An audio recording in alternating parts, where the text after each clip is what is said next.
92. 5 goals for Fitzroy, and Rendell kicked 3, while for the Tigers, Roach 4 and Bartlett 3. The Dougs, Bigelow and Heywood. Firstly, good evening, Doug Bigelow. Well, it was a spirited display by Fitzroy, who, as Tim told you, were 40 points down at one stage during the third term. They were 5 goals behind at half-time and came back full of running.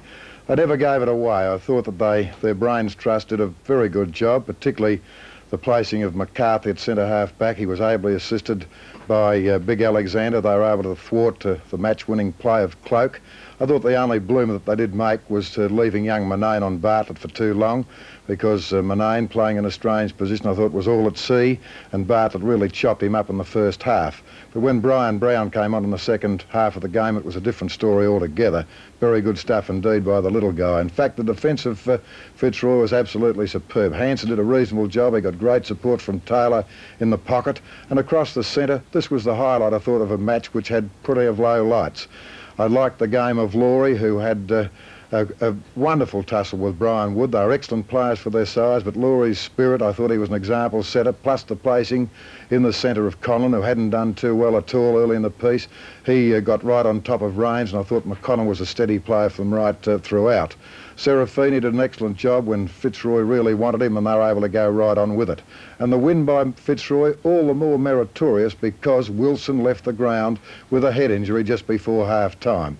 But it was Leon Harris playing astutely, a kick behind the game that made the side look very good. Well, Richmond have got plenty of headaches because their display was very dispirited, I thought, at times. They looked as if they were cock of the walk and could go on and do just as they pleased, but were unable to do so. And full credit to Fitzroy, when in an impossible position to win at times, fought black with plenty of spirit and came away with an excellent win at the Junction Oval.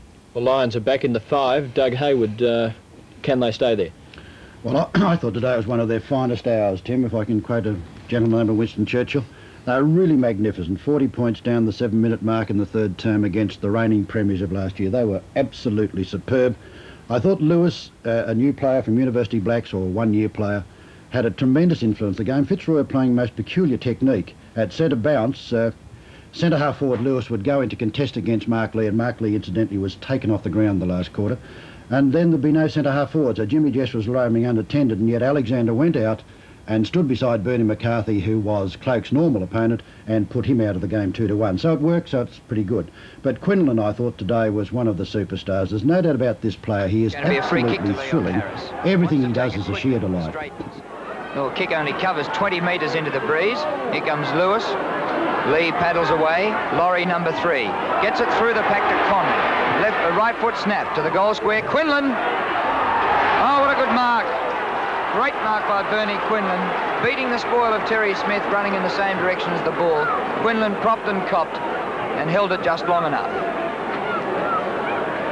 Right in front, 15 metres out, and Fitzroy going for their first goal of the second quarter into the breeze.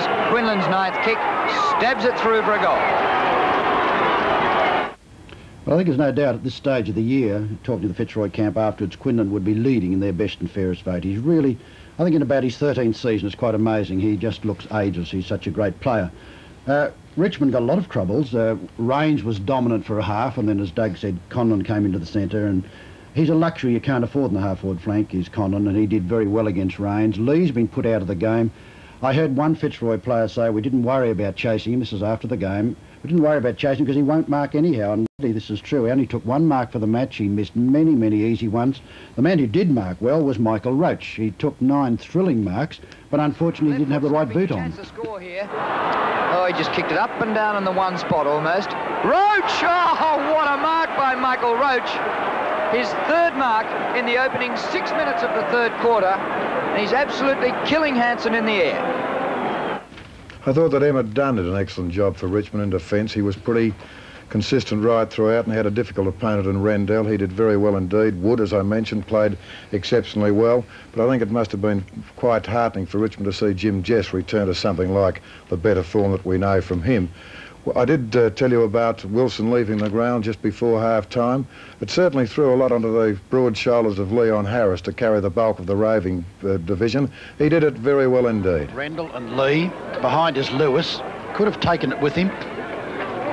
Picked up by McMahon, kick is smothered. Kick is smothered again, Jess. Straight out to Little Harris, and it's a freak goal. Well, what a snap. Well, 28 possessions did the little man have, and it'd be hard to not give him 3 votes. Ron Alexander was another who played superbly, and I agree with Douglas Bigelow. Pretty hard to find good players at Richmond. Range was good for a half, and then Roach played pretty well. And Fitzroy have added some height, and that makes a tremendous difference. Rendell at full forward, he's got a disturbing tendency to fly from behind all the time, but he's about 200 centimetres, and this is pretty hard to beat. And he was again an effective player purely because of his height. Over the top looking for Laurie, out in front of Wood, gets a lead here from Parrish. He has a further lead up the ground from Scott Clayton, the Tasmanian. Clayton at right half forward, gap being closed by Wood, just gets boot to ball. Rendell's there. Oh, what a catch! Well, it's pretty hard to assess just where Richmond go from here. It's lying in 7th position, and of course after their shock defeat at the hands of Hawthorn last week, one would have thought, with opposition like we would expect from Fitzroy, that perhaps Richmond may have won this game, even though I did tip Fitzroy. But Fitzroy, on the other hand, 4 wins for the season, have done very, very nicely indeed. It must be heartening to see blokes like Laurie, Brian Brown back in the side, the defence playing a lot better, and one must remember that big Chris Smith has got to come back to that defence, and he'll make a world of difference to it. But I think they can go on, and certainly one would hope so. On the lighter side, a delightful one after the match, standing in the rooms, and somebody came past Ron Alexander. He got about 20 possessions, which is great for ruckman. Said, well done, old fella. I'm pretty used to this from the compere on my right. And then Bill Della was beside us, and he said last week at Collingwood, one of the players called him Pop. So he said, I'll get him, you know. But still, he was a good umpire too, incidentally.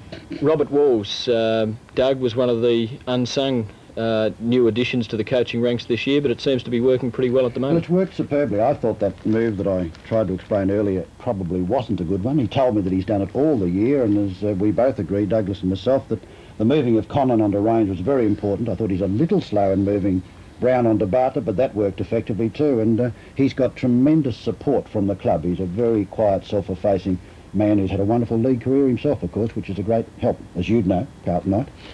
Well, thanks, Doug.